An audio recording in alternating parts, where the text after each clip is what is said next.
রাত হলেই কয়েকশো রোহিঙ্গা ঢুকে পড়ছে বাংলাদেশের অভ্যন্তরে। নাফ নদী পার হয়ে তারা বাংলাদেশে ঢুকছে আশ্রয় নেয়ার জন্য।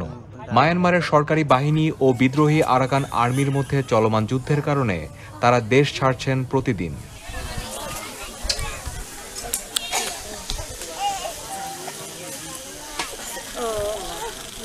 পররাষ্ট্র উপদেষ্টা মোহাম্মদ তৌহিদ হোসেন জানিয়েছিলেন, আরাকান সেনাবাহিনী ও মিয়ানমার সেনাবাহিনীর মধ্যে তীব্র সংঘর্ষের মধ্যে বাস্তুচ্যুত হওয়ার কারণে সাম্প্রতিক সপ্তাহে প্রায় ৮,০০০ রোহিঙ্গা বাংলাদেশে প্রবেশ করেছে।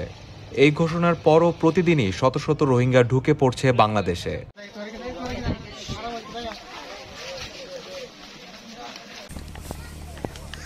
মায়ানমারের আরাকান রাজ্যের মংডু এর আশেপাশের অঞ্চলে বিদ্রোহী আরাকান আর্মির দ্বারা বেশিরভাগ এলাকা দখল হয়ে গেছে এবং বিদ্রোহী বাহিনী কর্তৃক ধর্ষণ, হত্যা ও নির্যাতনের শিকার হয়ে দেশ ছাড়ছেন রোহিঙ্গারা।